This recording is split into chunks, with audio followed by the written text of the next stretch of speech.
is unique among all human experiences. You can't explain in words the feeling. All your problems, your worries are gone. You're like at peace with yourself. Suddenly when that moving wave comes in, you get a completely different sensation. You actually feel that energy of the ocean come up through the surfboard, through your feet and into your body. You're actually being propelled by an invisible band of energy that's moving through the water. And letting that power you towards the shore. It's a full sensory experience. It's a drug, it's addicting, you know, after a wave you want to paddle straight back out to another one.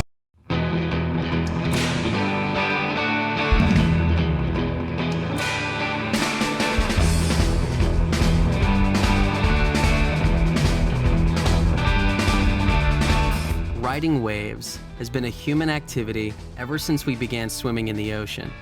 But standing up on what we now call a surfboard is a relatively new innovation, developed by the Polynesians and later revived by the surfers of Hawaii. For many, surfing is a lifestyle that carries with it a style of dress, a regional dialect, and even a philosophical outlook on life. Some surfers put the pursuit of good waves above everything else, making their intense dedication almost religious.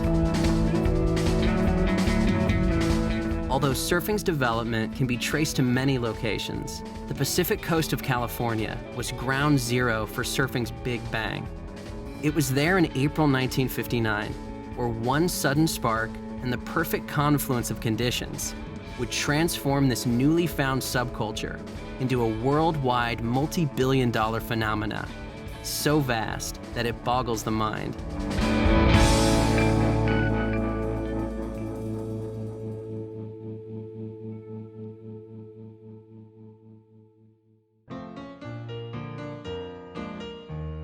Pacific Electric, also known as the Red Car, was the first mass transit system for California and started operation in 1901. The Red Cars would take passengers from inland areas to many beach locations, including terminal stops in Venice and Hermosa beaches. During the warm summer months, thousands of Southern Californians would visit the beach to enjoy a nice summer day. Unfortunately, many people lost their lives by drowning and other water accidents, as they were unfamiliar with the power and vastness of the ocean. Beach communities like Hermosa Beach took action and formed the first lifeguard organizations to help ensure the public's safety. These lifeguard organizations helped to create a small but dedicated group of people whose life revolved around the ocean. They were called the Watermen.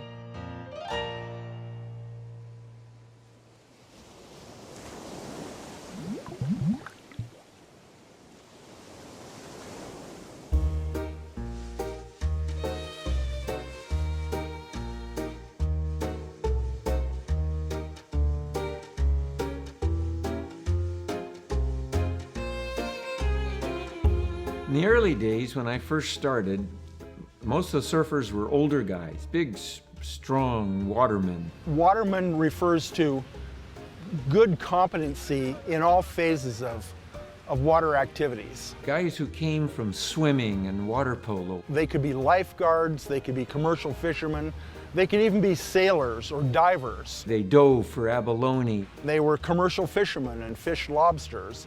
These were the guys that paddled the Blake boards or the Rogers or the paddle boards of the time. So surfing was just one aspect of their water activity. They were the older guys and they had earned enough money to buy a surfboard back then. I was always around the lifeguarding community because my family was involved with the lifeguard hierarchy at that time. So it was one of those things that you looked at these guys as gods. You'd see the same guys wherever you went. There was probably maybe 40 or 50 guys. And maybe a third of them were the older guys and the others were the younger guys. Us younger guys would come down and we would go in the water and show them we could swim, and we rent surf mats, and we were standing up on surf mats, and they could see that we really had the desire. You had to really show them that you wanted to be a waterman. You wanted to be part of this great culture that they were creating. And it didn't matter if you went to San Onofre or if you went to Rincon, anywhere between those two 200-mile extremes along the Pacific coast of California, you'd invariably see the same guys. And they led the way. They led us down that path to be watermen.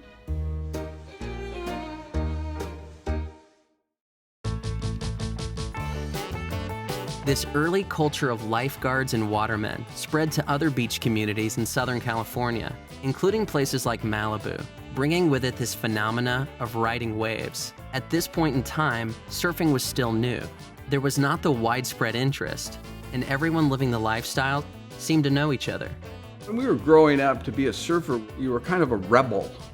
You know, we'd rather go surfing than go to school, which was really the truth.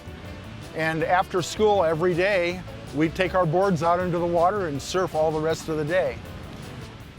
All we did was surf and play on the beach, and it was wonderful. We didn't see other surfers at all. There were no other surfers, just maybe a few local kids. And so we surfed for 2 years straight without seeing anybody from the outside.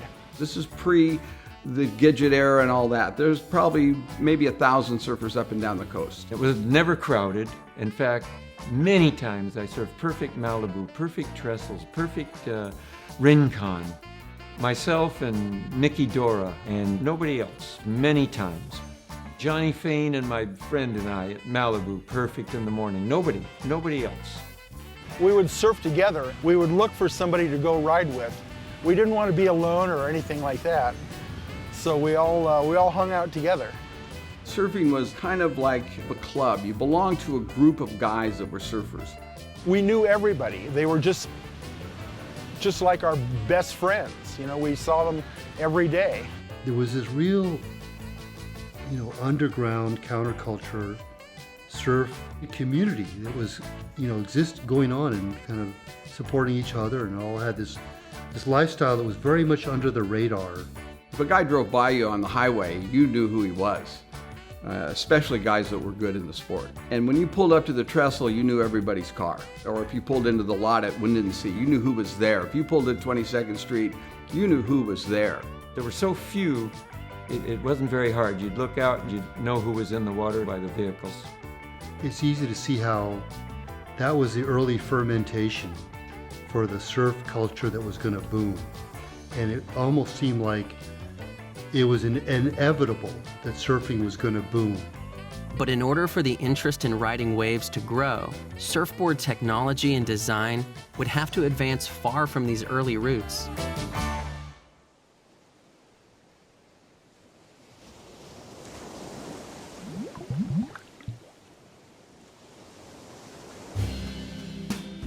In the late 40s and early 50s, there was very few surfers on the coast of California. And part of the reason for that was that there just really wasn't an availability of surfboards. All surfboards were handcrafted, and they were all made of either redwood and balsa or balsa wood. My father, back in the 40s, he was building boards with Woody Brown. Big, giant, 100-pound redwood planks. I mean, it was a piece of wood, literally. These boards back in those days were solid redwood. Most of them about 9 feet tall, nice, fat, thick rails, hand-shaped, made in a garage. That's what was so amazing back then. There were no surfboard shops. There were no surfboard manufacturers. There were no custom orders. The guy went down to the lumber yard, bought the redwood. You took it home, you figured out how to glue it together, and then you cut out a plan shape and you started planing it. We'd bring our block planes down to the beach and we'd unbury the boards, because back then nobody on Waikiki would take this wood, so they'd unbury the boards and block plane the board. There was no fiberglass, no resin on the boards, and they'd paddle the thing out. And if it didn't work right, they'd bring the thing back in and shave it down a little bit more and go back out and test it. There was no power tools. These guys basically were doing it all by hand. They were actually just using a draw knife, an axe, and a hand plane. That's pretty much what they had and some sandpaper. And to create these things was, not a day, or an hour. These are things that took a month sometimes, because there was a lot of work that went into buying the wood, gluing the wood, putting it together, putting a plan shape on it, and then trimming off all the fat, basically, all the extra wood, so you could get down to where it had a nice shape that you felt was good enough to be able to ride. The redwoods they left you pretty much going straight. You got the board going one way and it was going to go that way. Well, the early boards were pretty crude. They were heavy, they were bulky, they didn't have much shape to them compared to the boards nowadays, but we didn't know any different, and they were great.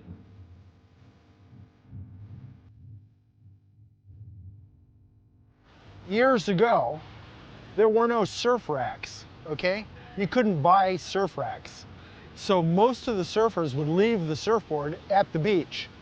And when surfboards were very heavy, nobody even worried about them being stolen. They're too heavy to carry. Yeah, boards were so heavy back then. I mean, people just left them at the beach. Nobody's going to take them. You couldn't get them home. You couldn't get them on the car. The first board that myself and two other friends of mine bought, it took 3 of us to carry it home from the other guy's house to get it to our garage so that we could clean it up and find out what it needed and you know, just to get it home. Then we had to lug it back down to the beach, which is another 4 or 5 blocks down a hill. And if we had to go back up that hill, we weren't making it. It was just a marvel to own your own surfboard. That was reaching the stars at that point. As the interest in riding waves grew, it spawned the first of many technological innovations that would influence surfing culture.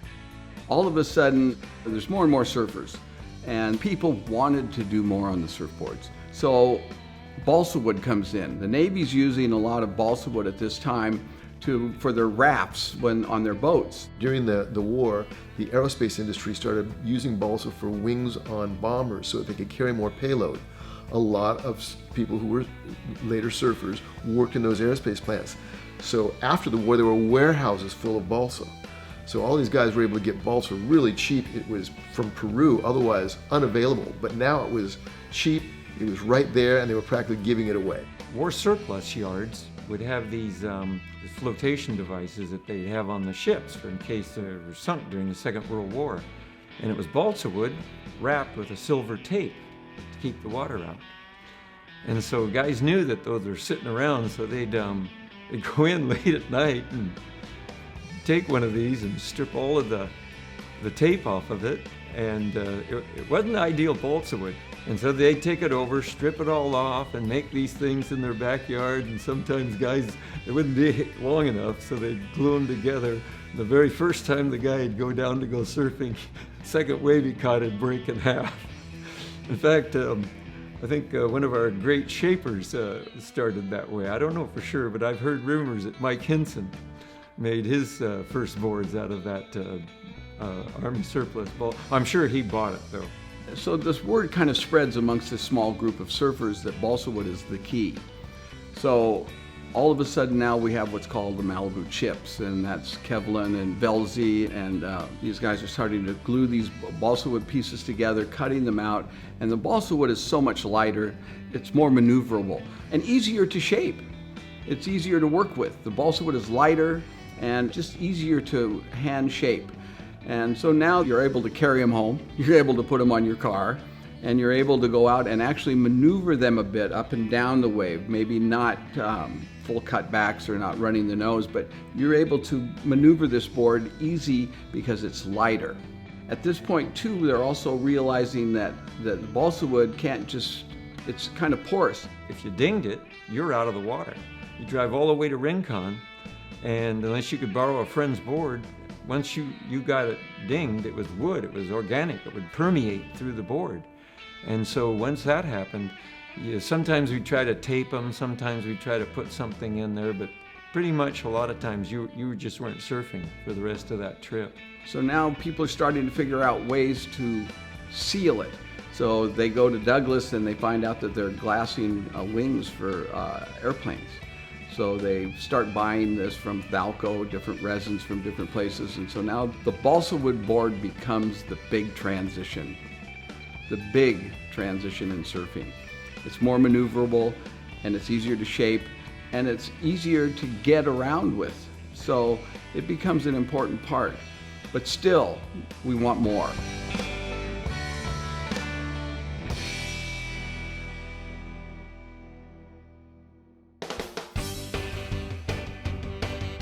Surfboard technology has had a direct impact on the riding styles throughout the years, and this change to balsa wood signaled just the beginning of what was possible. If you look at the history of surfing and look back to Waikiki, the people were standing straight up with their chest out, and they were trimming along the wave and went straight to the beach. They kind of angled it a little bit. When we first started, there wasn't that many maneuvers. It was all about nose riding, positioning, and trim speed. Everybody was into gliding and going fast and trimming. And boards were long and flat and straight with big fins on them. And the very best guys could nose ride. They could get up on the nose, or maybe they could kick out, or occasionally do a good turn or something like that. Classically, it was more like swing turning, setting up, hanging 10, coming back, and then do a drop knee turn, reset, come back up the face. It was nose riding and real smooth style and cutbacks.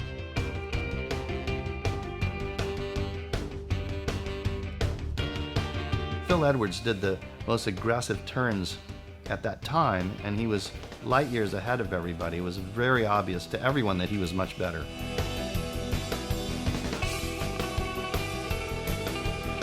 Phil had incredible balance, and he had an interesting style where he would bob and weave and do little subtle motions, and he could make the board just jump from one place in the wave to another. When he was about 16 or 17 years old, he carved his own wooden board out of balsa wood. His style and aggressive surfing set him apart. And as things evolved, he set the standard for performance board surfing back in the 50s. He was a very private person, and when people saw him and they would try to film him, he'd actually jump in his car and drive to another beach. He did not like being filmed at all. A very unique person. He's also the first guy to ever ride Pipeline. Everybody thought Pipeline was unrideable, and Phil went out and rode it.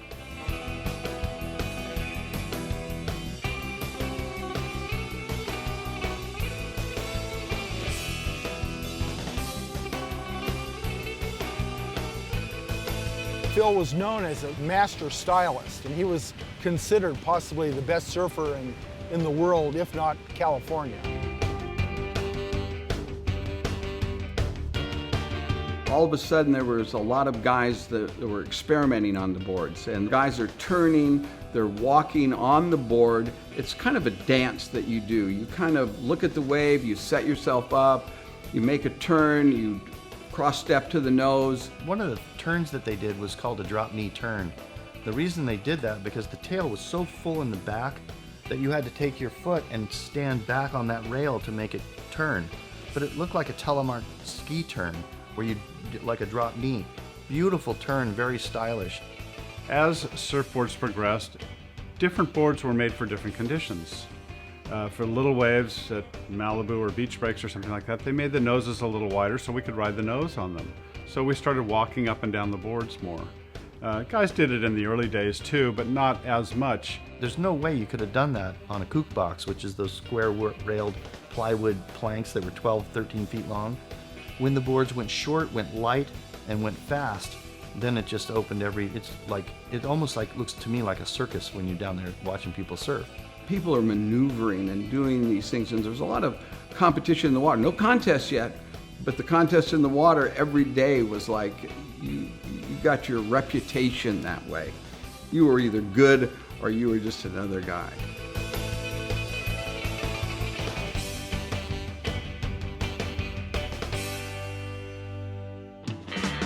Balsa wood surfboards undoubtedly had a tremendous impact on surfing, riding styles, and culture, but they still had a few significant limitations. In order to meet the ever-growing demand for surfboards, surfboard manufacturers needed to find a way to improve surfboard technology and be able to mass-produce surfboards to meet the increasing demand. Fiberglass was a real revolutionary sort of development, because before that with wood, no matter what you did to it, it would absorb water. Koa and redwood in the United States and koa in Hawaii were used because they were super hard. And that hardness meant that they absorbed less water, but that didn't gain you too much because they were so heavy and unwieldy. When they got to balsa, balsa was much more porous, lighter but porous, so the water would soak on them. They needed something to lock the water out. And fiberglass and resin was what did that. It allowed people to then have a board that was relatively light, but was very protected. A 12-year-old kid like myself could go out and pick up a 9'6" surfboard and ride it. Guess what? 10 years earlier, I couldn't have. That board would have been too damn heavy for me to pick up and lug down to the beach. But now I had something that I could actually carry, and it made it, totally doable. I got into surfing just like it must have been the day that the first foam board was made. I don't know. But anyway, I got in very early of the foam thing.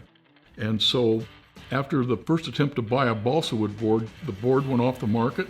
I ended up with a foam board. And I'm guessing it weighed in the mid-30s. And that's because in those days we just didn't have a concept of how light we could take it and get away with it. The great thing about the foam was it was plastic. It was impervious to water. It wouldn't go past the first few cells that were crushed during the impact of the ding. So with the foam board, you could actually repair some of them right there on the trip. Just cut a section out, shape a piece of extra foam that you had, and fit it in, and the resin would be hard in a matter of an hour, and you could go surfing again. We thought that was great. You weren't stuck there with the wood board that was going to soak up the water and do damage. The lightness, the strength, and the ability to customize the shape of the board were all possible with foam. When you had a wooden surfboard, it was very, very difficult to shape. Suddenly with foam, you had the ability to experiment with all kinds of very, very minor details. This opened up the door. It made surfing easier. It made hot dogging possible. These things they go from the redwoods at 100 pounds down to balsas at 30 to 40 to 50 pounds to 20-pound foam surfboards with fiberglass on them, with colors and fins and all the things that you needed to have a quality piece of equipment underneath your feet, and it gave you the ability to become a hot dogger. A guy that could really turn this board. He could ride the wave according to his style. He could maneuver the board according to the best way to get the most speed out of the wave. He could do things that were never known in the past. It became the standard. No more balsa boards, everybody had to have a lightweight foam board. And it became much easier for manufacturers to make boards. And they could make them at a tremendous rate. Foam just is so easy to grind out, to shape with a power planer, to sand with sandpaper. Everything about it is faster. It became something where you could have a production line. You could have a guy shape it. You could have a guy glue it. You could have a guy glass it. So there was actually a Henry Ford type production line. And they could make 10 times the number of boards that the people that made balsa boards could make. So all of a sudden, boards became available, and it just proliferated. It was a major technological change.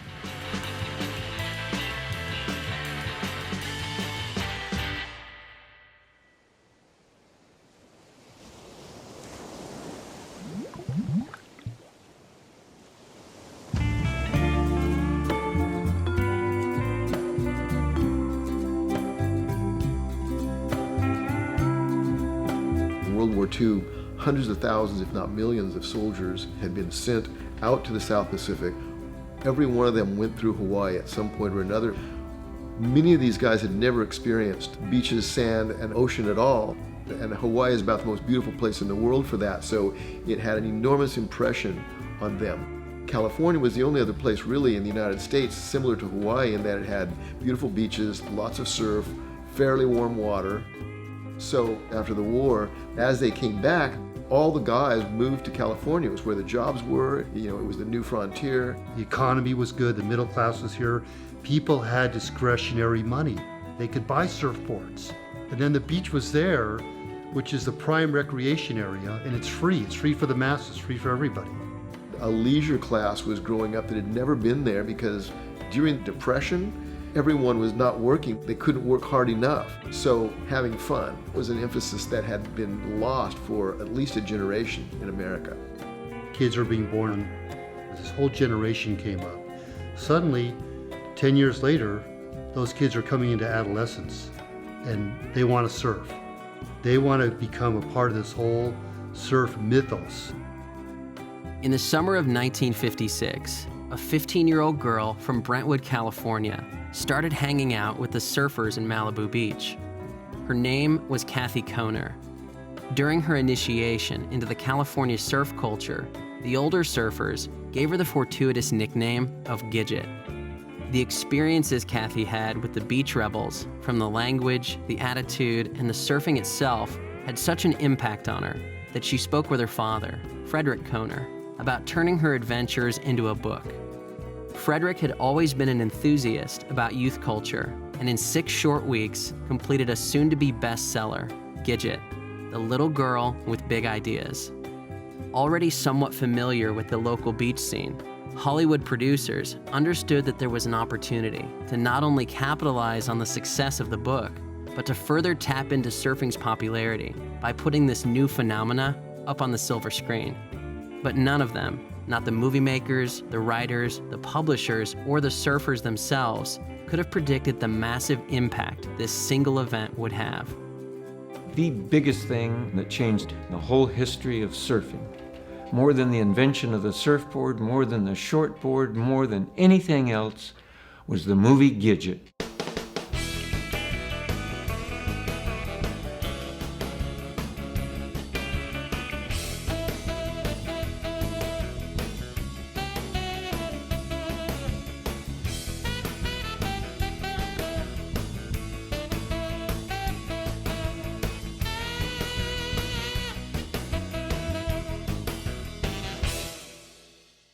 It came out in the spring of 1959, and that was like night and day.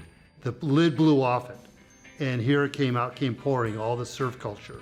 Just came pouring out. The explosion that happened in surfing after the movie Gidget came out was sort of a perfect storm. All of a sudden, the whole world, I mean, everybody wanted to surf now.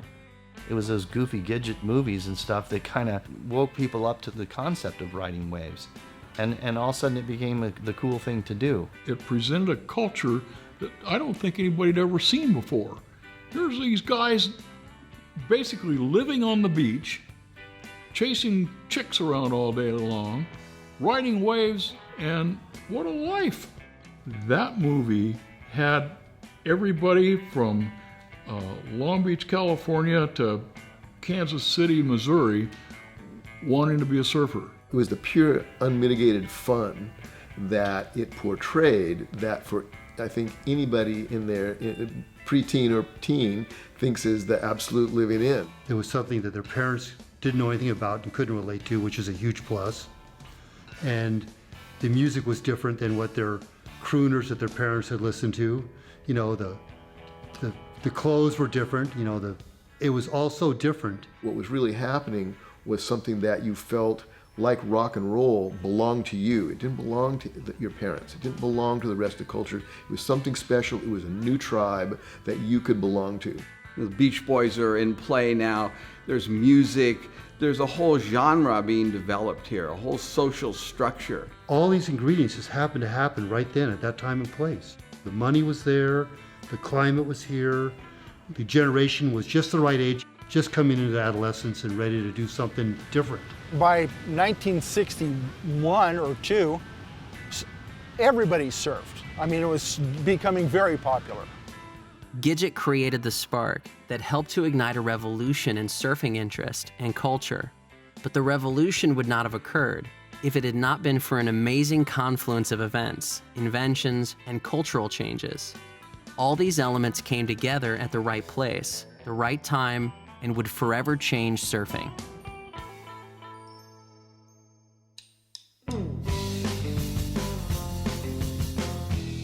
See, has not been able to surf before. He's just learning. He's making your day miserable. He's going straight off. You're trying to do all these maneuvers and keep your legendary status or your status in the waves. It went from 10 to 25 guys in the water to hundreds. From 1,000 surfers up and down the coast to millions. It was the beginning of the end of fun surfing. A lot of localism started happening at this point. A lot of people, claiming their break as their break, which was really hard for a lot of us traveling up and down the coast. Now it became a lot more difficult. You show up at Port Hueneme, you might as well figure your tires are going to get flattened.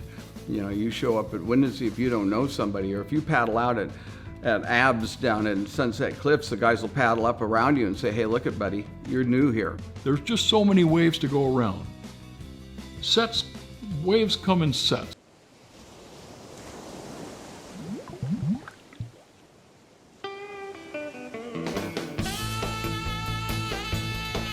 The movie Gidget created a huge interest in surfing. The invention of the foam surfboard enabled manufacturers to mass-produce surfboards to satisfy this demand. What happens now is the surf industry becomes mainstream, and with it, branding and marketing become important. What was interesting about Gidget was we all loved the movie, but we hated the ending. Because the ending was the Big Kahuna went back to being an airline pilot, and Moondoggie, the young surf kid, went back to college. Well, we'd already been to college. We had no interest in wearing a suit and tie and going back to the airlines. We were interested in surfing, but we were also interested in being productive members of society. We didn't want to be beach bums. We didn't want to have that stigma put on us. And we wanted to make money, but we wanted to do that to fuel our activity, our passion of surfing. So I often say we willed the surf industry into being by the necessity of wanting to be able to work and make money, and at the same time build that around our lifestyle. At that time, surf shops sold only surfboards, maybe some wax. They had no clothes. There wasn't even a sense that that could be possible. Surfboards were something you bought at a surf shop, which was usually near the beach and usually where the boards were actually being made. It wasn't until the mid-60s that the board shop started moving to a place where they could make more boards more quickly. Initially, they were making the boards in the same place they were selling them. In the back of the shop was full of foam dust and resin, and the front of the shop had nice shiny new boards and a big sign that said surfboards sold here. Now you're manufacturing as many as 100 boards a week, which is unfathomable back in those early days. We never thought that this was going to happen. So now the whole thing becomes an industry. And not one guy can create all these boards for each shop. So now the shaper comes into play. It becomes important to buy a board with a sticker on it. It kind of means that you have a shaper, you have a style of surfboard that you want. To get a board with Phil Edwards' name on it, or Hobie Alter's name on it, or Hap Jacobs or Dale Belzy, the sticker says one thing, but on the bottom they sign the board. They put the dimensions of the boards a lot of times on it, and so it becomes a way of numbering the surfboards.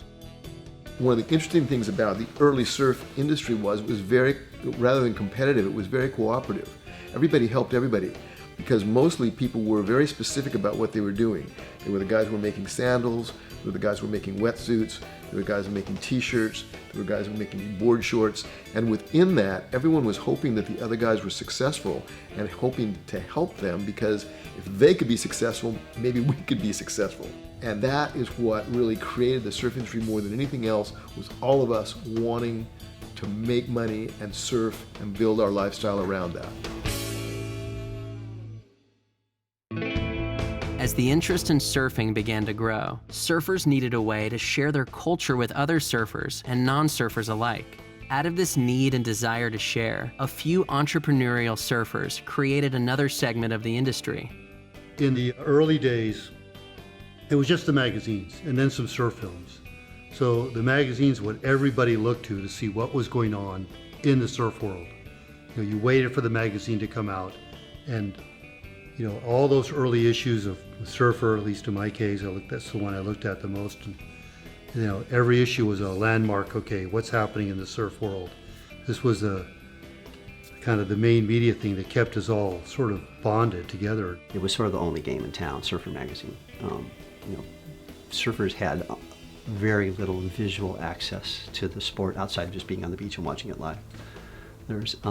Nobody was recording it and then disseminating it like that.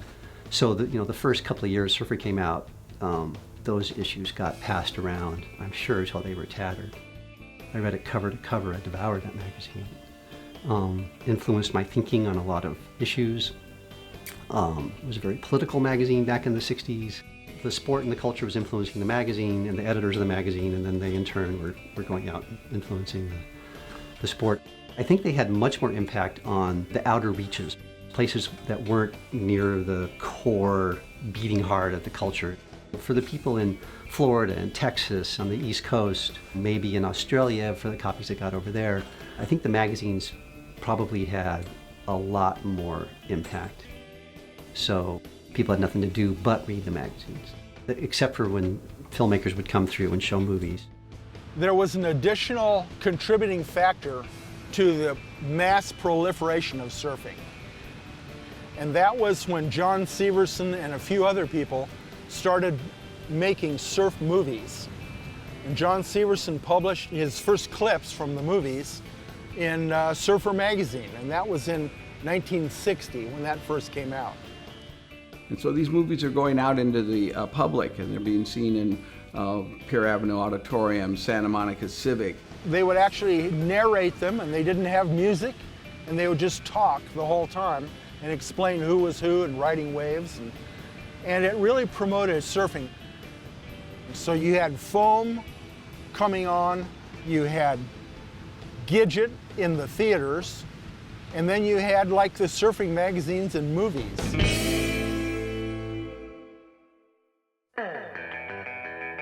As more and more people started to surf, a few entrepreneurial people realized that all these surfers needed to buy swimwear and swim trunks. Soon after, the surfwear industry was born. When we first started surfing, everybody just would go to Sears or May Company and get a pair of swim trunks. And that's what you ended up surfing in, because that's what you wore to the beach. What we called swimsuits or swim trunks were tight, fairly restrictive, and made simply for swimming because they weren't really used for anything else. There ended up being problems with those trunks. First of all, the pocket was in the back, and you're sitting on it, and it was hurting your butt. So we wanted a pocket on the side. Another thing was, as you straddle a board, you get a rash on the inside of your legs. So we wanted them kind of longer. From the very beginning, surfers recognized that they were going to need different kinds of equipment and different kinds of garments. So the first surf trunks I know of was MNEs, and they were Chinese tailors, and they had a shop in Waikiki and they had a shop in Makaha. So I was working for Caton's, who canvassed by Caton's in Surfside. I just come back from Hawaii and I was going to college, and I worked for Crow Surfboards in Surfside. And so Mr. Caton, he says, "Hey Roy, I need someone to help me measure the boat, cabins, because we're canvas, they made canvas boat covers." So we were out measuring a boat cover, and I said, "Hey, Mr. Caton," I says, "you ought to start making surf trunks, because this canvas stuff, it's strong, and our trunks, they wear out so easy. We need some strong trunks for surfing, and we need a special cut." He goes, "Oh," says, "I don't have any patterns or trunks or anything." I says, "Well, look, I got a pair of old MNEs from a friend of mine." So he says, "Okay, we can take the stitching out." So he took all the stitching out and laid it down and made the first pair of Caton trunks, and they were good trunks. But that canvas turned out to be too rough. So then they experimented around with some synthetics and some cotton synthetics, and that's where they got the good material that was soft and didn't irritate you. Surfers needed to have larger legs, so in came what was called baggies. Initially that was done by seamstresses, people just having their board shorts made custom because what they got in the store in a swimsuit just didn't fit, didn't work. Soon there was just such a demand for that, in the same way that there was a surfboard. Everyone who got a surfboard needed a pair of trunks that worked for them. Duke Boyd came up to me outside of Vardaman Surfboards, right on PCH, right across from the Huntington Pier, and said, "Roy," he says, I want to get into the surf field. He just graduated from college. He says, "I don't know, surf movies, a surf shop, swimwear, trunks, And I said, "Duke, do swimwear. Everybody buys swimwear. Not everybody buys a surfboard or goes into a surfboard shop or goes to a surf movie. So Duke Boyd started Hang 10. He came into me one day and he says, you know, I got this new swimwear called Hang 10. Oh, dude, that's the corniest name I ever, that's stupid. How can you come up with something better than that? He couldn't make them fast enough, so he teamed up with a lady who made dresses and all kinds of goods, but really knew the sewing business and had all the seamstresses and the machines. And pretty soon he outstripped what she could produce, and then he went out to Riverside, where they had the great big place with Hispanic immigrant women and the full factory in order to keep up with the demand for the surf trunks. The driving force behind the industry was initially truly utilitarian. People needed specific kinds of garments, specific kinds of suits to make what they were doing work better. And very quickly, people realized if they could take that to even better men's stores and that people would buy those, then all of a sudden it was a fashion. And other people besides surfers were wearing board shorts that, you know, were really only used for surfing, but everyone began to wear those same kind of clothes. Surfing becomes a style, and it becomes a beach style. So if you're looking beachy, you're gonna be much luckier with the girls than if you're looking like a hodaddy.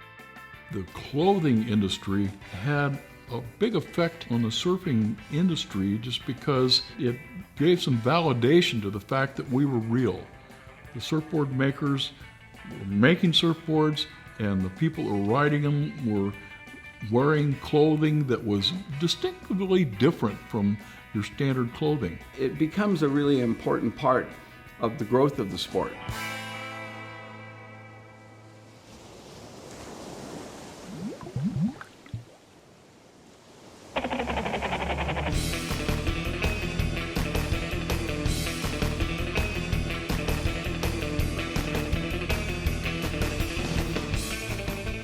In 1967, the boards went really short overnight, and I think the Australians kicked that off. Nat Young came over and won a major event on a very short board. And Nat's about a 6'2" guy, and he's riding a 9'3" board, which would be normally what a little kid would ride that weighed about 110 or 20 pounds.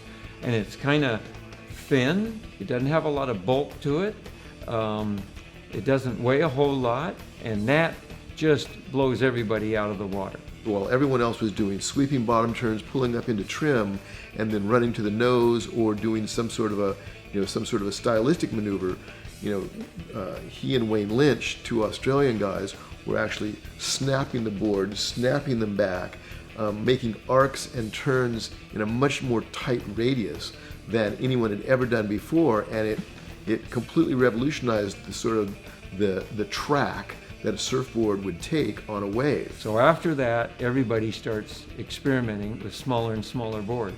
It made a drastic change in what people rode and how they approached wave riding. It really kind of was a revolution because it just happened so quickly.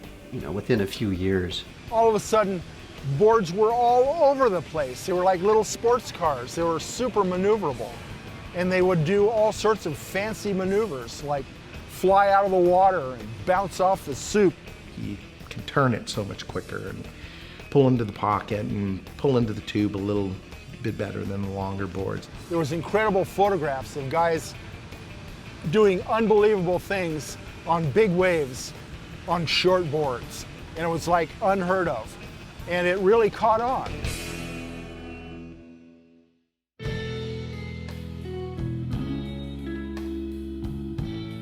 A lot of the guys that came back like from Vietnam, they had longboards and they couldn't make the shortboard transition.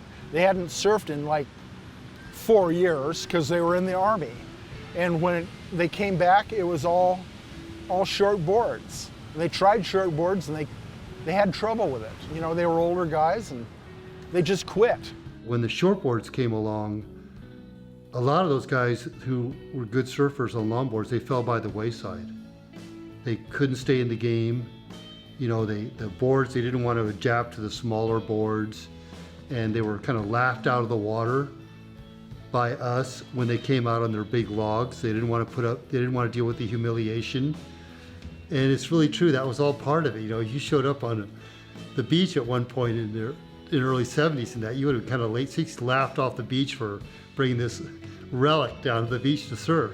When boards went short, pretty much everybody sold off all their longboards. Longboarding was just like, you know, passé. Not that many people rode them anymore. Some of the older guys still rode them at San Onofre and stuff, but most of us wanted shorter boards. We wanted to ride those. The other thing that happened was that people started riding boards that they saw the best surfers in the world riding in the best waves in the world. I remember I fell victim to this. And they weren't riding the boards that were appropriate for their home break. They just wanted to be like Jerry Lopez or Rory Russell or Buttons. If you gave 100 people a longboard and sent them down to the beach, and you came back a month later, you might find 75 of those 100 people still interested. If you sent those same 100 people down to the beach with a short board and you came back a month later, you might find 10 or 15 people that are willing to put in the effort and the work. There were a number of major surf manufacturers making hundreds of boards a week. All of a sudden, within an 18-month period, those boards became obsolete. Every shop had short boards instead of longboards. Guys had longboard inventories they couldn't get rid of. The ability to transform their factory into making short boards rather than long boards, how to get rid of the warehouses full of longboards was a real problem. I was working at that time at a surfboard shop in Encinitas, and all those boards got shipped to the East Coast where they hadn't quite figured this out yet, so they had this sort of reprieve of a couple of months.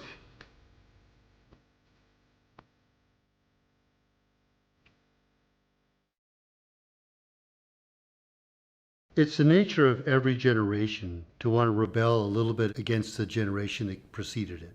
And surfing is no different in that regard.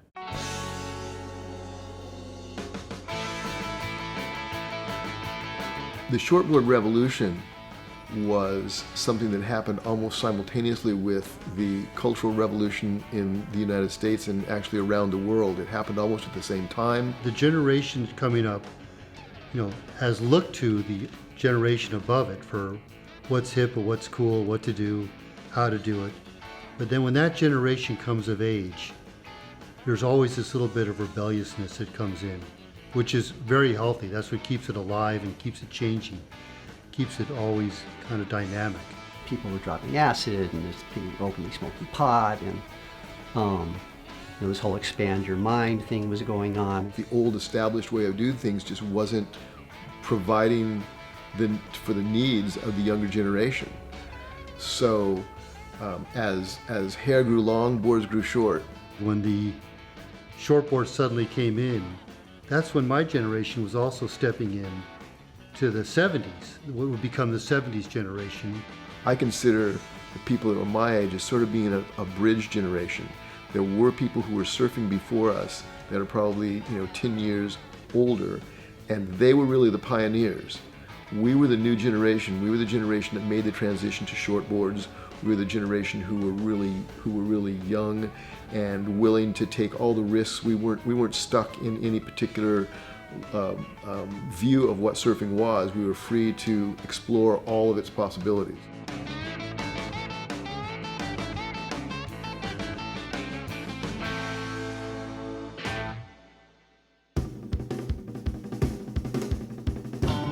Surfers have been competing against one another in some capacity ever since people started surfing.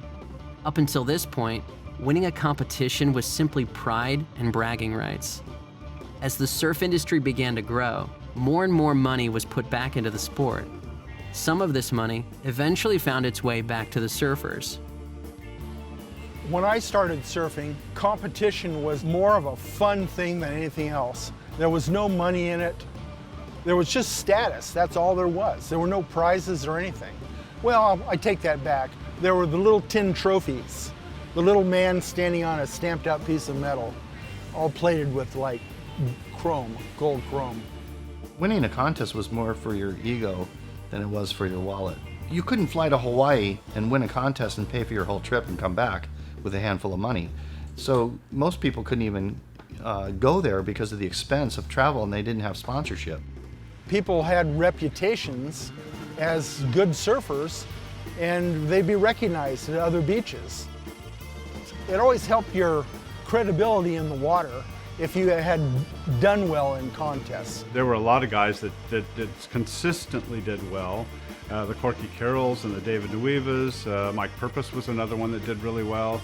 And every once in a while, myself or Sparky or a John Baker or Alfred Laws or Mike Stevenson or somebody like that would advance up and into the finals, and we would do well. And so that was pretty much for bragging rights at that time. My first competition that I ever attended was in 1959 in Huntington Beach. It was the West Coast Championships. Jack Haley won the very first one, and people came from all over. They came from Hawaii, they came from San Diego, they came from Santa Cruz, they came from the East Coast. It was the only competition going that I knew of in America outside of the Makaha, which had been going since '53 continuously and is still going. The Makaha Championships, which was held in Hawaii, was sort of the World Olympics of surfing, even back then, because people came from all over. The difference, I think, was that everything then was considered to be more the camaraderie. It was an excuse for people to come and get together on the beach on a particular day and watch the performance of the very, very best people.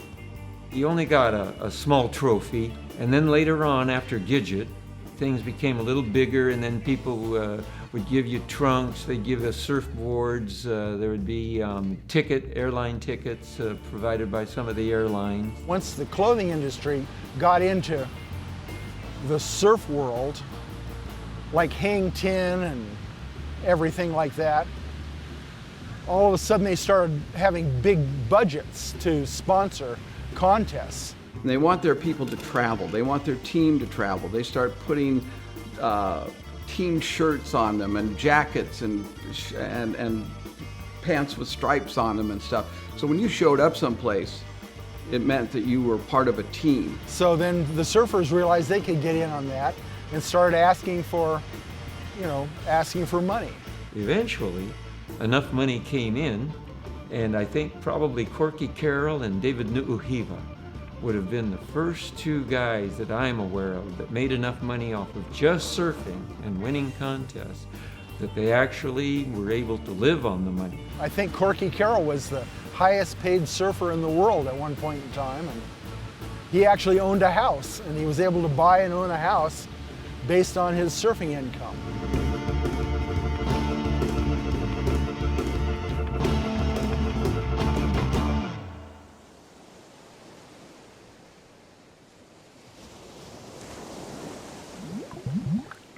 There is a finite number of waves that are out there. And with a finite number of waves, there are only so many waves that can be ridden. And so if you put a whole bunch of people in one spot, you're not going to get as many waves as you would possibly like.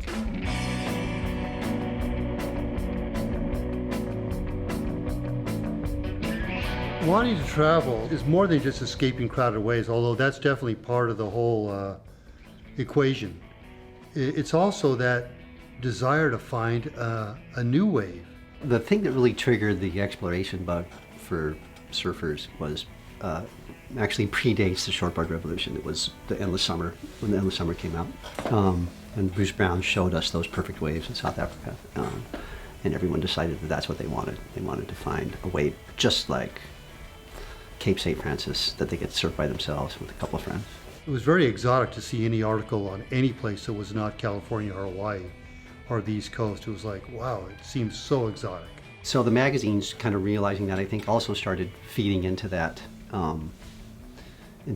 hunger by sending people out on trips like Craig Peterson and Kevin Naughton, who were going to the places that most surfers probably hadn't even heard of, and then sending back these photos and all these wonderful stories. Just made you want to get up and go. The first big trip down to Mexico, it was with a good friend and I in his Volkswagen, a '63 VW Bug. And this was like a little tin capsule that we just packed to the gills with everything we could think of, tape, rope, chains and everything like that. Loaded it up. And, we were nervous, of course, going down into Mexico. On our first trip down, we had the advantage of knowing nothing. Everything we did was going to be a learning experience. We took as little as possible. You have your board, shorts, you know, you have your t-shirt and you wax, and sort of everything else after that is sort of extraneous, you know. Everything else after that we'll just kind of figure it out as we go along. Food it'll be there, water, clothing, whatever, but we got the basics. We'd heard about this mythical wave in Mexico when we were driving through Mexico, and also while we were down in El Salvador and Costa Rica. People kept saying, there's this big wave, it's perfect up in Mexico somewhere, but nobody would tell you where it was at. Nobody would say a name, because at that time nobody mentioned anything, there weren't any magazine articles, so there was no way to know where it was. That's where the nautical charts sometimes came in handy for us, where we would look along the charts and say, this looks really good here, this looks really good potential, you know, the bottom contours look right, there's a river that comes out here, there really could be some good surf here, so let's go check that out. And that basically is a trial and error of driving down roads or trying to cross rivers to get to a place to see if it's got good waves or not. That's all about the surf exploration and discovery. So in driving back from El Salvador in the summer of '73 with my friend Greg, we were just checking every road that led to the beach just to see what was there, see maybe it was a good wave or not. And then on one of those, it turned out to be this place called Pedicalco. And we pulled up and it was a little stormy, but right out in front of the bay, there was, in front of this little village, Mexican village, there was no surf. But then when you looked up to the right, you know, up there was like these incredible waves up there. It was like, oh my gosh, look at this. So we got great waves. I was able to get some great photos. I was still with Surfer Magazine on assignment that time. I had some film. I got very lucky to get just some classic photos of Pedicalco. We didn't know at the time that it was known break. We thought, you know, gosh, we'd come across this discovery. And so when we got home to, you know, California, you know, we brought in the rules of film into Surfer, we developed them, and they decided to run a story, and it became a cover story for them. And then it became very controversial because there was a lot of other people who had known about Pedicalco, but it wasn't exposed. So we didn't say Pedicalco in the article, but people who knew about it, and there was even like death threats put against the editor to say, don't run that story, this is our special wave down here. It became very controversial, and it you know, still is today. Having access to a photo that you could stare at and put on your wall really has a deep imprint on the kinds of waves that surfers go looking for and what they want. So I remember there were two photos in particular when I was growing up. One was a shot of Mark Martenson in a tiny little barrel in Hossegor, France. And it was about waist high, and he was tucked in it, and it was a perfect little wave. And I was kind of young, and I thought, that is exactly the wave I want to ride right now. It's just, I want to find that wave. A surfer on a wave, especially when you stop it at that one instant, can look so impossible. You know, dropping into a giant wave or hitting the lip. You catch it that one instant, you have the look of it is just spectacular. And it's very compelling to surfers and non-surfers alike. When I was a little older, I had, my best friend had a photo of this famous poster that Ron Stoner took of Skip Fry knee paddling out at Coho. And there's an empty, beautiful, like 6-foot barrel that he's stroking toward, and I think there's a pelican flying over it. And we used to fall asleep staring at that photo and just think that that's what we wanted, that's where we wanted to go. And sure enough, you know, 3 years later, I went to school at UC Santa Barbara, and I had friends who had boats, and I was up surfing that wave. And it was largely because I think subconsciously I was chasing that photo. In the early days when we were traveling in Central America and then later in Africa, we would write our articles longhand over any scraps of paper we could find, which wasn't always so easy as it sounds, because back then some of these places it was hard to find just some sheets of clean paper that you could actually write something legible on. And we'd be in the tropics, so the pens would all leak, and they were all cheap old pens, but we'd scribble away anyway and make our corrections, of course, as we went. We'd have to edit and cross stuff out, and, you know, with arrows, no, this sentence go here and there, because we didn't have the luxury of all this paper to just, let's do another clean draft. The way we would normally send back the film and photos from the trips that we were doing in the articles was, once Kevin had written the article and on handwriting, and I had enough photos that I thought covered it, we would wrap up the rolls of film and the article in a package and mail it off from the post office back to Surfer Magazine.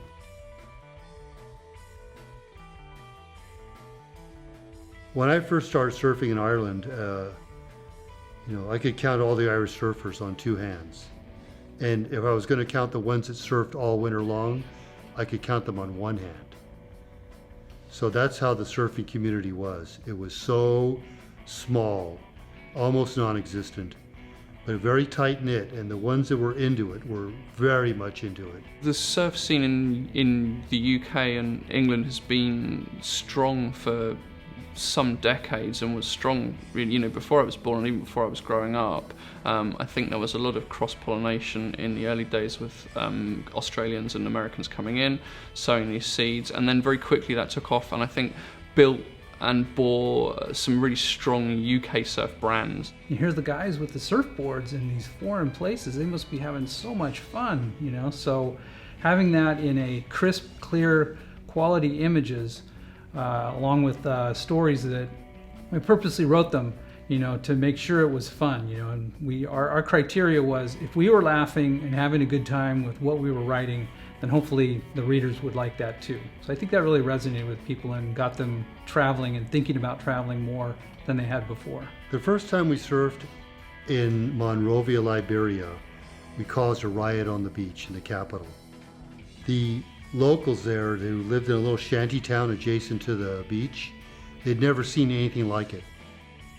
We showed up with surfboards, we paddled out, and it was a big beach break day, and it was good, and waves were peaky, and they suddenly gathered on the beach. A few kids gathered, then more people, and they just couldn't get over the excitement and the celebration, the cheers. We hear them on the beach, we're out in the water riding these waves, and first we thought, gosh, what's going on? We got to go in there. Sounds like there's a big party or celebration or parade. It didn't occur to us that it was about what we were doing in the water. It was so foreign to them and so new, so novel, and yet so exciting.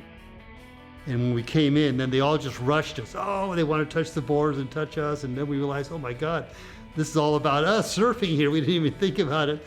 And the excitement just sort of escalated, and then before we knew it, we had this police escort showed up, and they had to actually make room for us and escort us back to our hostel where we were staying off the beach and that, because the excitement was just people were getting carried away.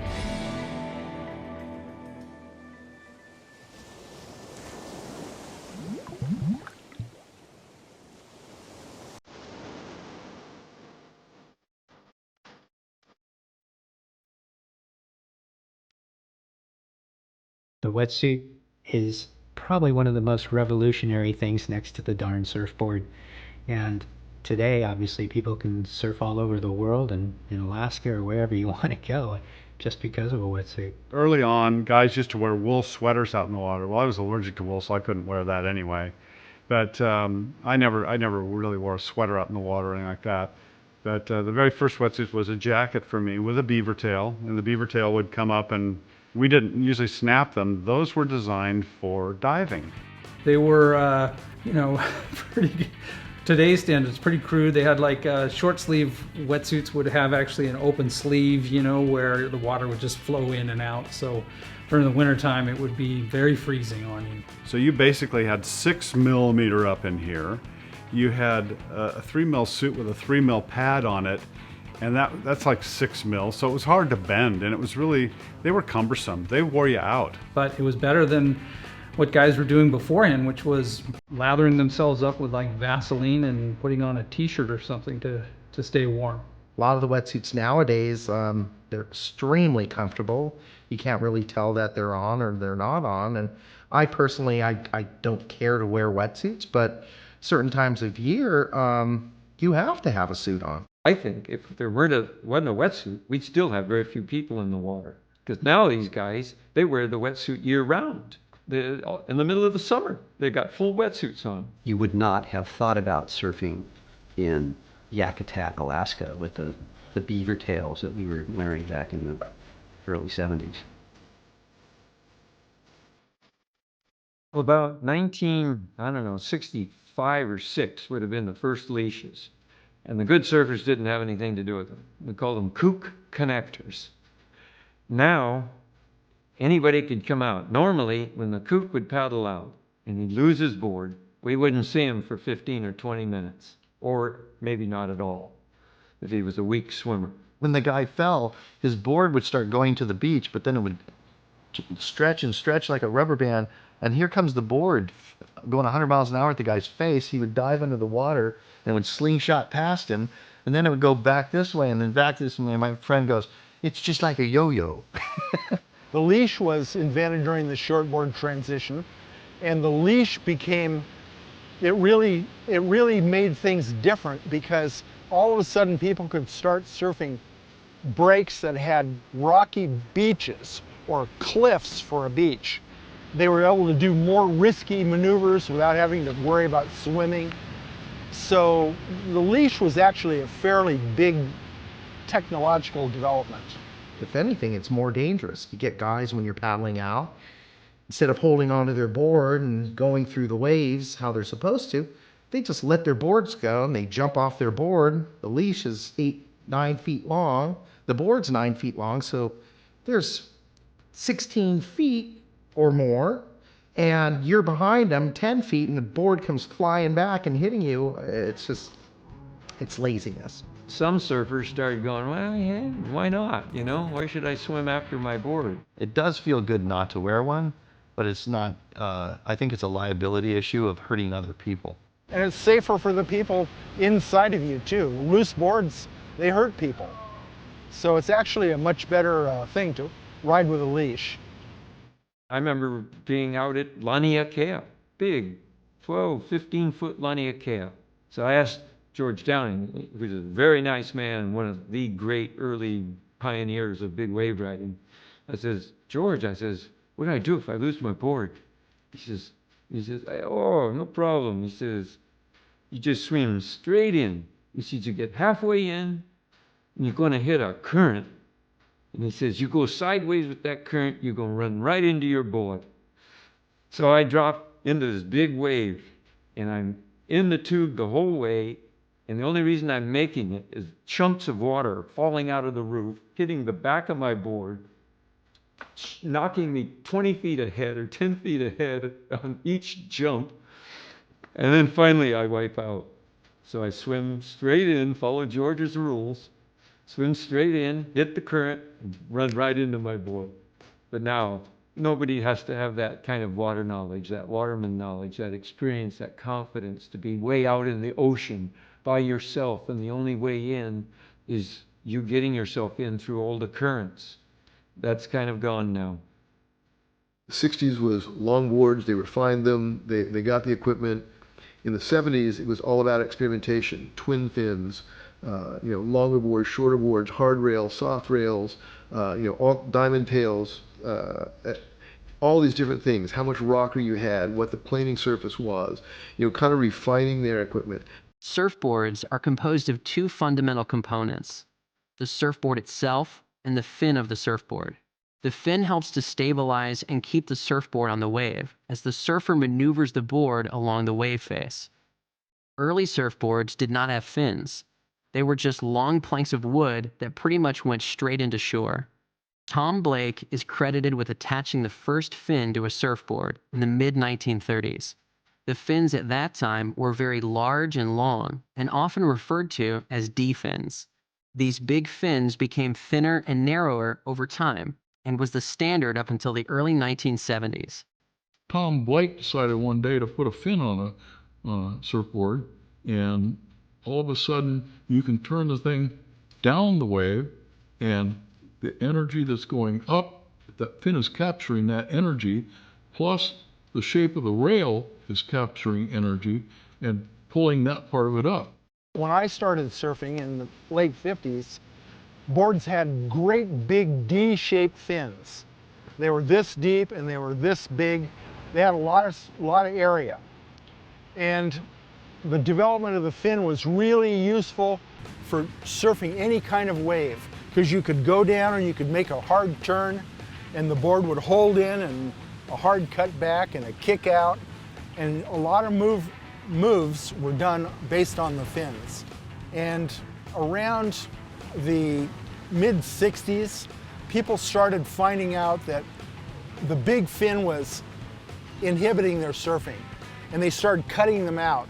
And so they became more sickle-shaped, more shaped like maybe the dorsal fin of a dolphin. And fins started becoming made out of flexible plastic, and so they would move. And so you could turn and the fin would flex and snap, and then the back of the board would kick up. And it really kind of changed things. And when that went into the shortboard transition, then all bets were off. As time progressed, from the single fins, down rail noses, pintails, they started building the twin fins. Mark Richards won the world title 79, 80, 81, and 82. Won it on twin fins. So everybody was riding twin fins. And then the first thrusters were coming out through Nectar. And when they came, I was like, oh, that thing's not as fast as a twin fin, you know? And I kind of was like, I don't know if I like it that much. It took a few years for Simon Anderson to develop the tri-fin, but that's what took over for decades. That was a dramatic change, and I would say the Neon generation is probably the three-fin generation. It's the group of people who suddenly found what they thought was the ultimate tool, and that was suddenly something that the world champions were winning every contest on. Eventually, it just sort of took over. The thrusters made a lot more sense. For the next 25 years, there were virtually no other boards ridden except tri-fins. Three-fin surfboards were what everybody wanted to ride, and it performed the best. And it wasn't until the millennium that people started experimenting again with new designs of surfboard. But in those, the 80s and 90s, pretty much everybody rode three-fin surfboards. And so in a certain sense, it was a little stilting, but on the other hand, it was undoubtedly the best performing surfboard in the world. All the high performance guys still use three fins on a surfboard. So my friend Mickey Munoz, he says that putting a fin on a surfboard is a black art. He calls it a black art. And I tend to agree.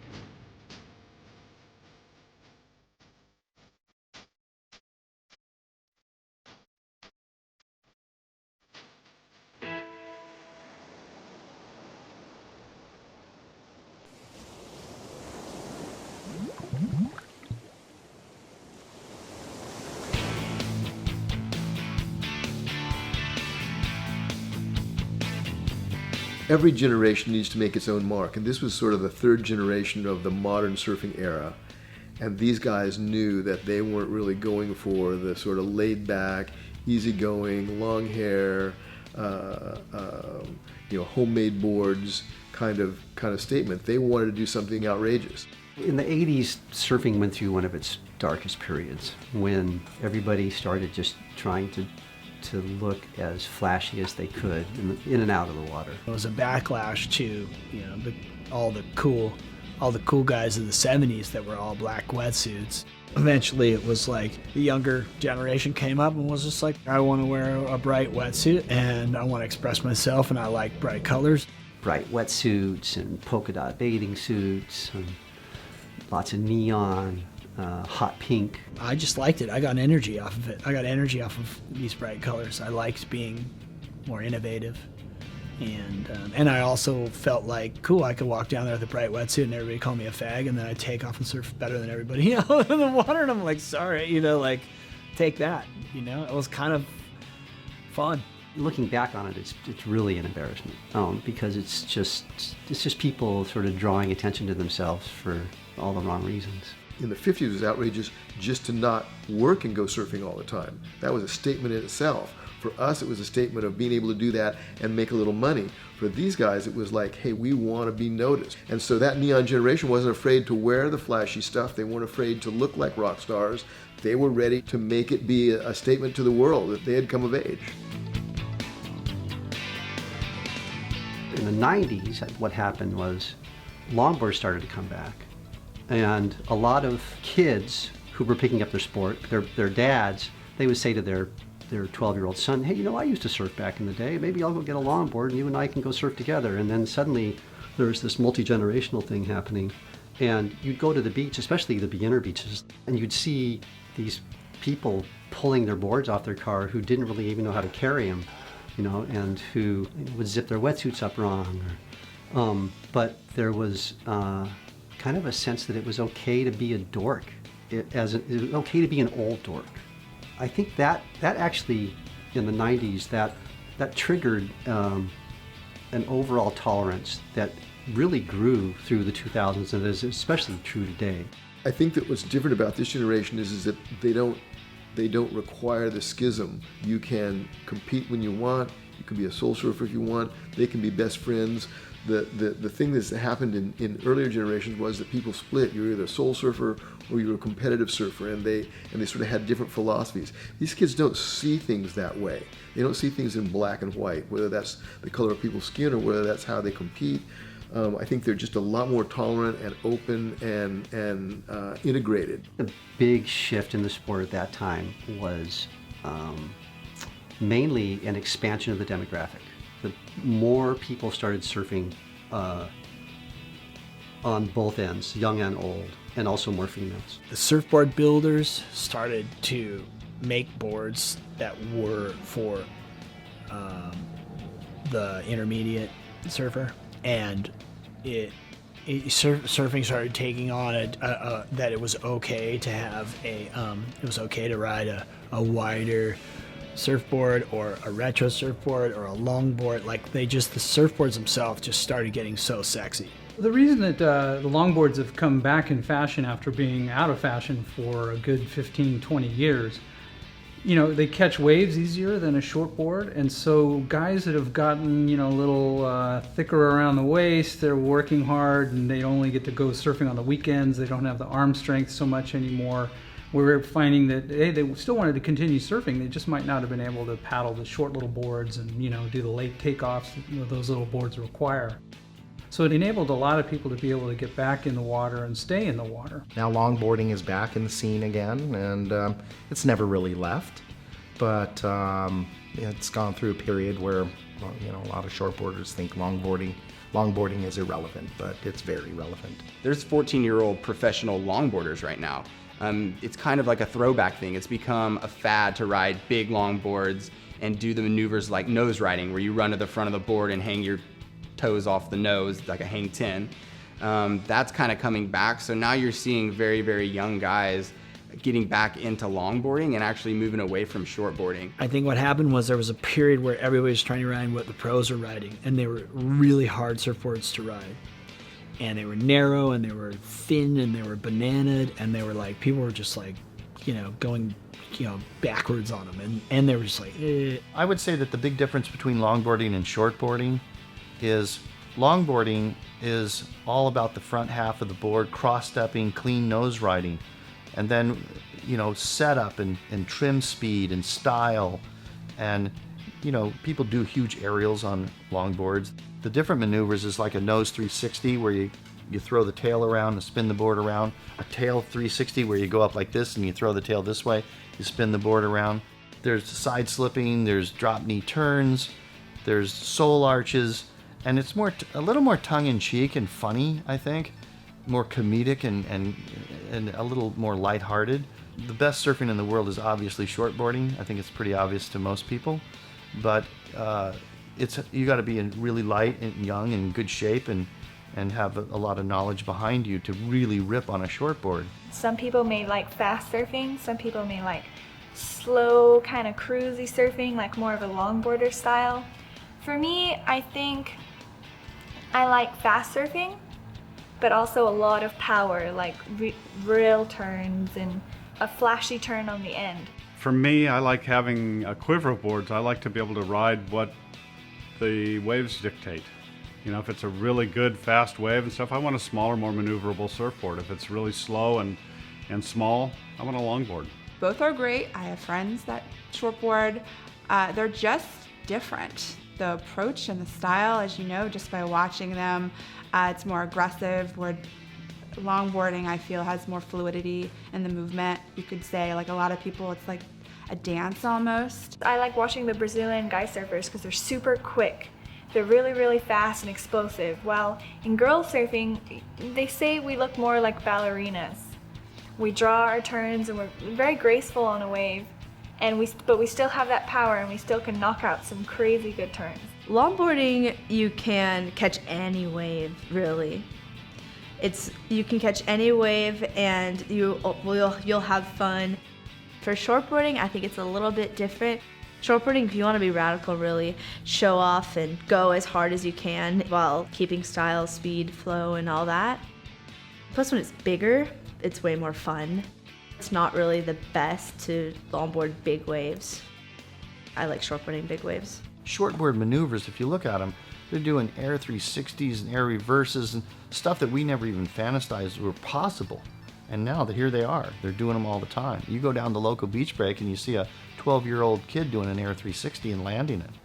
So the speed and the tight maneuvers in the hook of the wave and staying in the power in the pocket of the wave and just teasing the pocket constantly, it's really fun to watch, and it's very extreme technique to get to that level.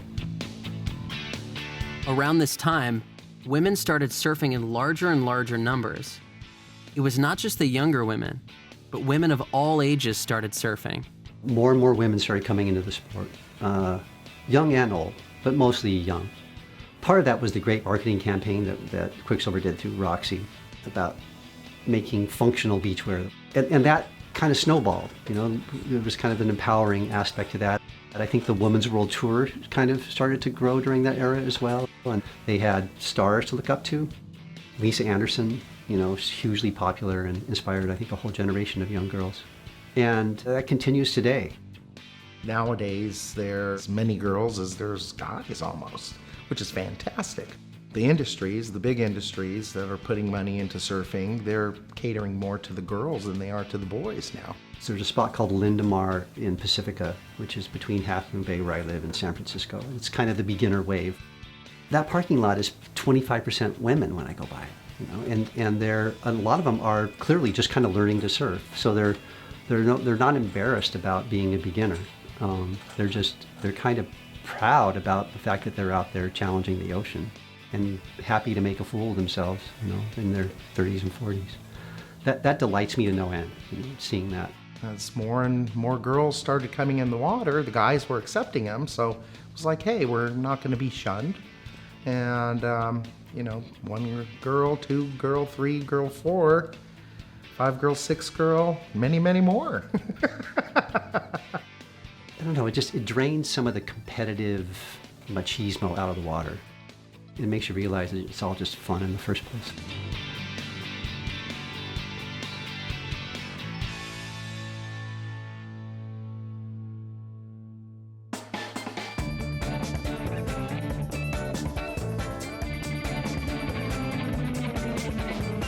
California is where surfing culture started and really took off. There are many reasons why California became and is still considered by many the center for surfing. There are many reasons why Southern California would have been the epicenter of surf culture. From San Diego to Oregon, there's surf any given time of the year. It had a lot to do with climate, with the fact that the beaches were here and the waves were good. South swells, west swells, southwest swells, north swells, winter, summer, and in between. All the magazines are here. Most of the surfboard manufacturers are here. All the big surf companies, all the big shapers are here in Southern California. Everything is basically based here. It revolves around this nucleus. If you want to work in the surfing industry, there's really nowhere else in the United States to truly do that. And there's competition. You want to be successful, you got to compete. So you don't want to be in Wichita, Kansas, competing with the guys in California. I came to California to kind of experience the surf industry, to see, what I needed to be, where I needed to go to get sponsored. Picking up a sponsor in surfing is crucial if you want to continue to surf, because it is an expensive sport. You have to think about plane tickets, because there's not one tour that is in one place. We go all over the world. There was a competition every week somewhere in the world, and I went to as many as possible. This industry has become extremely competitive on all different levels. Only 32 guys in the whole world are on the world tour, and 17 girls. That's it. You've got to be committed, you have to be dedicated, and you have to be damn good.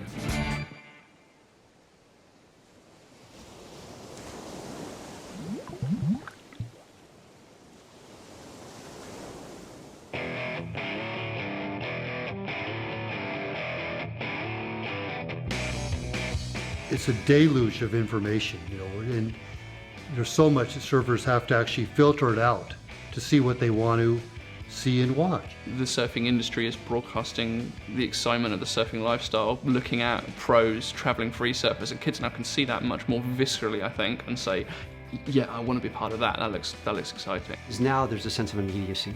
You know, if Jaws is 30 foot and Shane Dorian and Ian Walsh get the best barrels of all time, every surfer who's paying attention knows about it within about 4 hours. You know, it's up on Instagram, guys are putting it on Facebook pages. Beach Grit will do an interview with the guys, you know, as soon as they're out of the water. There's no doubt that that's had a huge effect in pushing the standard as well. Because if you look now, 8-year-old kids can see what the best in the world are doing. And their aspiration isn't to be the best on the local beach anymore, it's to be that guy. Opening that floodgate of information, it's not going to stop. It's only going to become more and more important. So the big thing that the internet has changed was that surfers started having reliable surf forecasts, and you cannot underestimate how that changed surfing. I remember in 73, 74, I did a trip, month-long trip where I drove down the tip of Baja and back, and we sat at Scorpion Bay for a week and got skunked. Now, people hear about a south swell coming, they get time off of work, they book a flight or they fill their tank of gas up and they drive down there and they're on the beach, you know, 6 hours before the swell hits, and they're there for the heart of the swell, and then the swell starts to die and they go home. You look at the tide chart, you look for max low tide and the big south swells coming in, you get the best waves. That's a pretty profound adjustment to how to surf culture and anyone's approach to surfing, in that before they even think about going surfing, they will look at something on the internet first.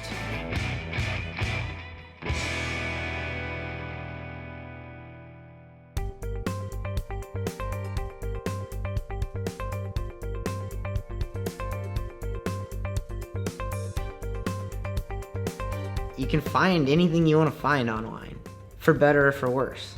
There's good and bad. They've blown up places and exposed places that shouldn't be exposed. That now brings a whole group of people to these spots, much to the chagrin of the locals. People have discovered some amazing waves through Google Earth. I think that Skeleton Bay was discovered through Google Earth, and a couple other amazing waves. It's caused a lot of anger. Because information is being distributed, being published, new edits, new clips every minute, it creates new challenges for a monthly periodical. Before the magazines, there was always a delay of several months, if not maybe half a year between something happening and by the time it made it in that issue. Where they ultimately need to figure out how to be relevant on a monthly basis. This started to have knock out their relevancy a little bit for the surfer, because by the time they came out, the news was either old or people had seen it already. They've come to acknowledge the significance of digital media, and I think that they're all probably making some adjustments at the moment. So they really had to adapt their model of publication to be something that was more tactile for the surfer. They could hold it in their hands, which is what surfers have always loved to do. Share it, here, take this, you know, rather than pass a tablet around, they could, you know, read a magazine and pass it over to somebody. So it still had that value, and they learned that we're going to put more timeless images in here and have things that, you know, are just more in depth than what you might get on the internet. I think as a whole nowadays, the professional scene has less influence on the culture than it used to. In terms of the visual product that's out there for someone to look at, people have access to so many more things to look at in the surf world that the contests are just one small part of it. Those guys are great and they're pushing the limits, and there are some kids who want to be competitive surfers who are trying to emulate those guys. But for the most part, I think a beautiful female longboarder who can stand on the nose at Malibu and who does a video that goes viral has just as much impact. Surfing will never regain its innocence, you know, because that's lost and gone. It's too big and too popular now. It's gone from being this little counterculture thing to this mainstream multi-billion-dollar enterprise that's supporting, legions of jobs and commercial activities, and you name it, goes on and on and on. So, the payoff on that is, there's no more innocence involved, but that's what happens.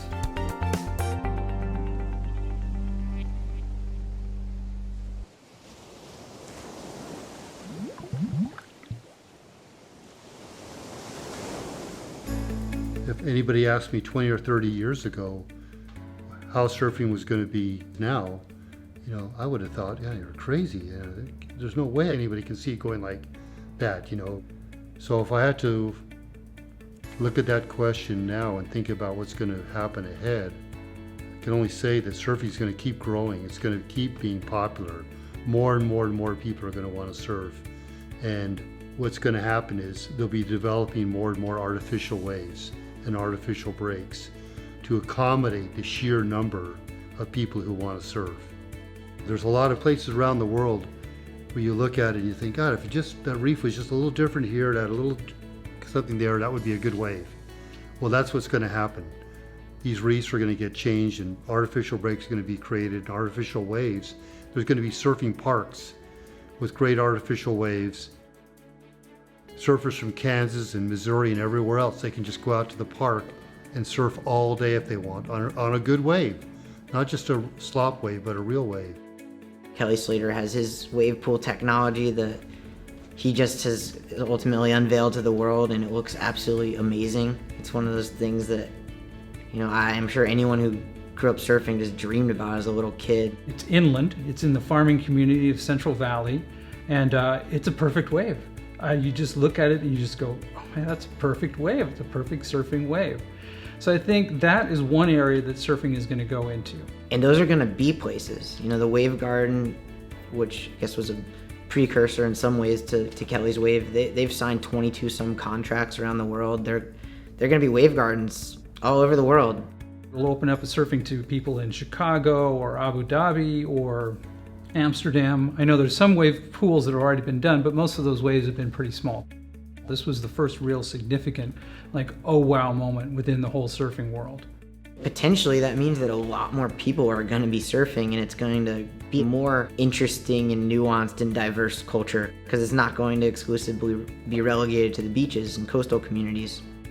There are more surfers joining the community than ever before. And a lot of it has to do, again, with a technical change of the development of soft top, sponge-like surfboards, that a lot of kids can learn on those. We see big classes here at San Onofre of people learning to surf in the summer. I think that the surfers will be riding on the wave in places on the wave that no one's ridden before. And that's upside down. That's in the most powerful part of the wave that's curved, like in a place where it's very difficult to turn, because it's so curved. It's curved so much, and there's so much power that doing a turn upside down in here is extremely difficult. What you have to be able to do is to accelerate up into this curvature and then accelerate out of it before it crashes. You might have an expandable foam that, for us in traveling, we think, what would be the ideal way to travel with a surfboard so you don't have to pay the expensive fees on airlines that they charge you $150 each way for carrying your surfboard to those countries. When a brand new board costs $500, here you go paying $300 in air fees. So it could be a water, based, fiberglass that expands into your surfboard size just by adding water once you get to your destination. It seems like there's a decent likelihood that surfing will actually be in the Olympics, and that might be overstating the Olympics' influence and participation of any sport, but that's very high profile media attention towards a sport. And so, with that, and the WSL is really making a push for competitive surfing to be, a high profile thing in the canon of sports on Earth. In Fiji, when Cloudbreak got mutated and turned into this 25-foot perfect giant left. And they canceled the Volcom contest because it was just too big for the World Tour. But a lot of the best big wave surfers in the world showed up because they knew the swell was coming. And Volcom, to their credit, kept their feed of the contest, the feed that had been meant for the contest, going live. So the whole surf world got to watch this, one of the most amazing big wave sessions of all time, happen live. And they had commentators in the booth. I think Kelly Slater talked about a few of the waves that they were going through, and it was mesmerizing. I think that could be, probably should be, the future of live surf media. I think it's interesting to see, you know, you've got some places becoming inescapably problematically crowded, and then other places that seem to have kind of reached a level of somewhat self-regulation. I think there's a huge amount of coastline out there that's currently not being surfed that I suspect in the future will start to be explored. Areas that currently seem fringe will seem less fringe perhaps in the future. So I think surfing is still going to get bigger and bigger beyond our imagination, just like it has from what any of us dreamed it was 20, 30 years ago. You could ask any prophet in flip-flops back then and they wouldn't have said what it's going to be now. Surfing, like most all other lifestyle activities, changes over time. We have seen through the ages how technology, culture, and generations of surfers have all contributed to this change. Even though some of the early pioneers of the sport are no longer with us, their contributions to the sport and culture will continue to influence surfing. One great aspect of surfing is that there will always be the innovators and the next generation of surfers that will surpass the existing generation and make their own mark on surfing history and culture. Surfing locations will also change. Take, for example, the once secret surf spot, Petacalco, that was mentioned in this film, has changed dramatically over the years and is no longer the wave it once was.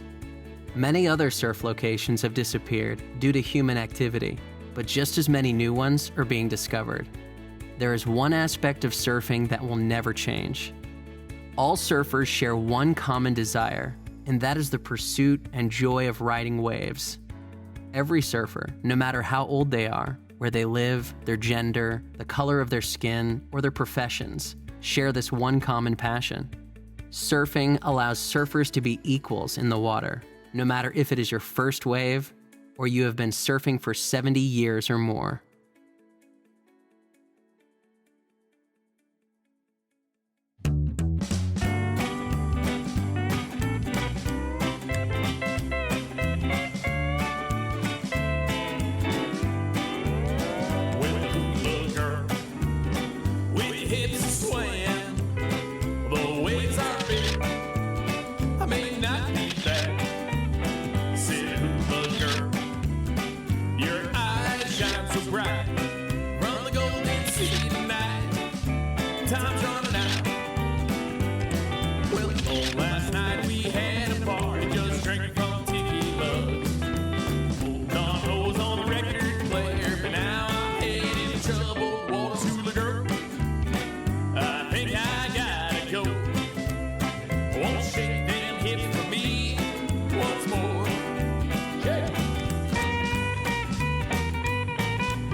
Time's running